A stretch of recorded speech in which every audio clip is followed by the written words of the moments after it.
Hypersonic missiles creating dangerous miscalculations. U.S. warships sail through the Taiwan Strait. Australia issues subtle warning to China amid military drills. Russia blocks nuclear treaty agreement.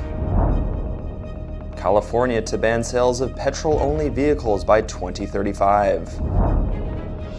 South Korea and Poland sign $5.8 billion tank and Howitzer contract.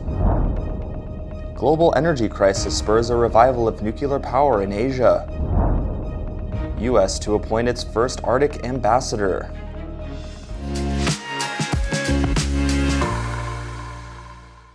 Hello, I'm Johnny. Thank you for joining us for FUNDAY News. It's Monday, August 29th, and here are your top stories. While the U.S. is considering its nuclear posture to deter Russia and China from launching nuclear strikes, hypersonic missiles, difficult to detect and track, are an option for nuclear posture the U.S. might adopt. But since it is impossible to identify the type of missile being launched as nuclear or conventional, it makes such launches prone to dangerous miscalculations. John Sternberner, director of the Center for International and Security Studies, believes this leaves launch on preemption as the only presumably viable posture.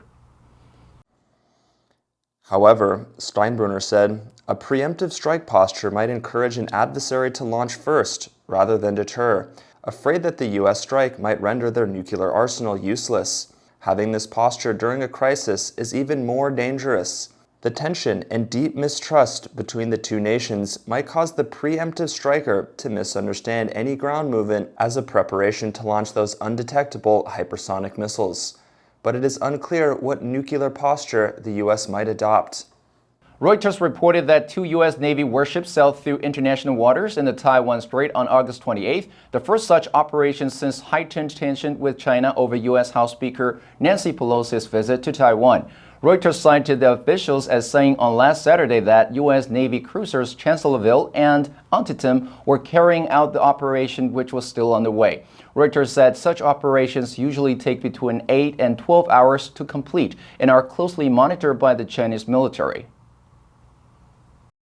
According to information the USNI News Fleet and Marine Tracker posted on August 15th, the Ticonderoga class guided missile cruiser USS Chancellorsville was in the Philippine Sea on August 12th, where the USS Ronald Reagan and USNS Rappahannock conducted a replenishment at sea. The USS Antietam homeported in Yokosuka, Japan. The 7th Fleet said the ship's transit through the Taiwan Strait demonstrates the United States' commitment to a free and open Indo-Pacific. The United States military flies, sails, and operates anywhere international law allows. According to reports, China conducted combat drills in the South China Sea with the Shandong Aircraft Carrier Battle Group, Australia's new Air Force Chief Air Marshal Robert Chipman said. Our operations haven't changed. It is still business as usual for us. We force our crews to a very high standard. They are capable of operating in contested environments, and so we think they are well equipped to keep operating in the South China Sea. He believes that China's air defense systems were not impenetrable. As I start my tenure as Chief of Air Force, I want to take this opportunity to provide you with my commander's intent and outline my priorities. The new Air Force Chief of Australia stated that surveillance flights will continue in the South China Sea. Experts have warned if Australian patrol missions in the South China Sea continue, there would probably be more frequent engagements between Australia and China. As China attempts to develop capabilities to keep nations away from its shores, experts have warned that a conflict between China and its Western adversaries is a genuine possibility as tempers rise.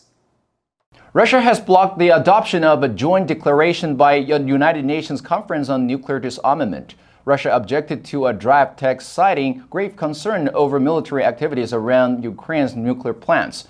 Australian Foreign Minister Penny Wong said Russia obstructed progress by refusing to compromise on proposed text accepted by all other states. The U.S. Representative Ambassador Bonnie Jenkins said the U.S. deeply regrets this outcome and even more so on Russia's actions that led us here today. Russian Federation, you have the floor. The media reported that Russia was opposed to a section of the text expressing grave concern over military activities around Ukrainian power plants, including the Zaporizhzhia nuclear plant, which Russia seized early on in the war in Ukraine. The draft section also remarked on the loss of control by the competent Ukrainian authorities over such locations as a result of those military activities, and their profound negative impact on safety. A Russian representative said the draft's final text lacked balance.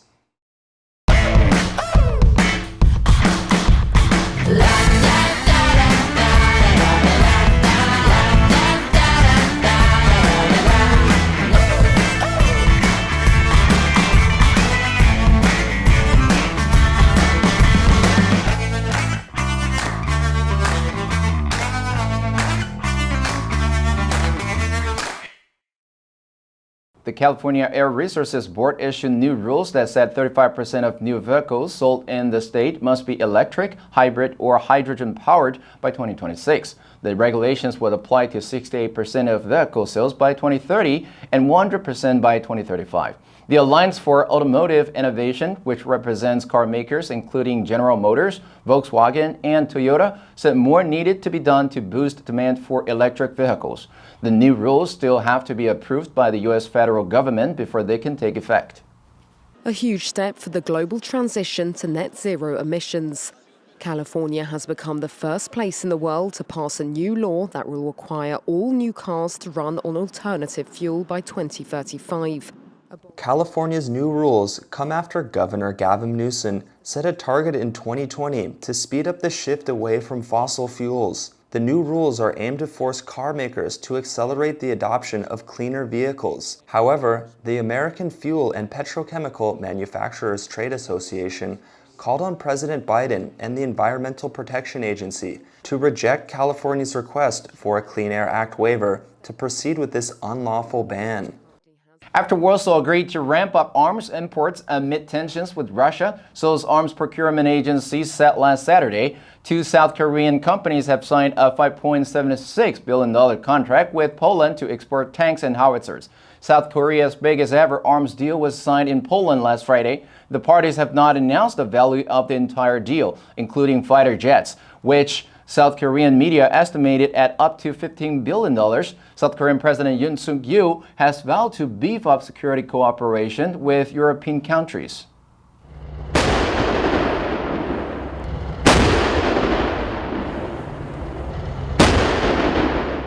The South Korean Defense Acquisition Program Administration said that Hyundai Rotem will ship K2 Black Panther tanks, and Hanwha Defense will send K9 self-propelled howitzers to Poland. Poland agreed to buy 180 K2 tanks, an unspecified number of howitzers, and 48 FA-50 fighter jets under the deal. An agreement for the jets is expected next month. NATO member Poland has vowed to boost military spending to 3% of its gross domestic product, and more than double the size of its army to deter any attacks. The media reported that while Japan and South Korea are removing anti-nuclear policies, China and India are looking to build more reactors. South Korean conglomerate SK Group said this month it will invest $250 million in Bill Gates-backed TerraPower, a nuclear innovation technology company exploring next-generation natrium nuclear power plants. In March, the Japan Bank for International Cooperation invested $110 million in NuScale Power, which is developing advanced small modular reactors. I witnessed its inception, and in January 2021, I reported its first commercial operation. So how is the advanced third-generation reactor working now? China currently has 24 gigawatts worth of nuclear power capacity under construction and another 34 gigawatts planned. If all of that comes to fruition, China will become the world's top nuclear power producer. India Prime Minister Modi is aiming to more than triple its nuclear power over the next decade. Philippine President Ferdinand Marcos Jr. told Congress last month that he will explore nuclear plants to bring down power costs and boost energy efficiency. Indonesia plans to start its first nuclear plant in 2045. According to media reports, the United States is planning to appoint an ambassador for the Arctic amid increased Russian military activity in the region. The ambassador at large will be put in place to advance U.S. policy in the northern polar region. The U.S. State Department spokesman Vadim Peto said that the new U.S. ambassador will engage with the 7 other Arctic nations: Canada, Denmark, Finland, Iceland, Norway, Sweden, and Russia, as well as indigenous groups and other stakeholders. About research stations set up by Russia and China.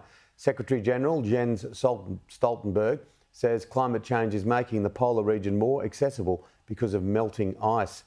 The media said the announcement comes as Russia steps up its presence near the North Pole, while China has been building Arctic research stations. Last Friday, NATO Secretary General Jens Stoltenberg said this forms part of the deepening strategic partnership that challenges our values and our interests. He said the challenges include the reopening of hundreds of new and former Soviet-era Arctic military sites and Russia's use of the high north as a testbed for the most advanced weapons, including hypersonic missiles.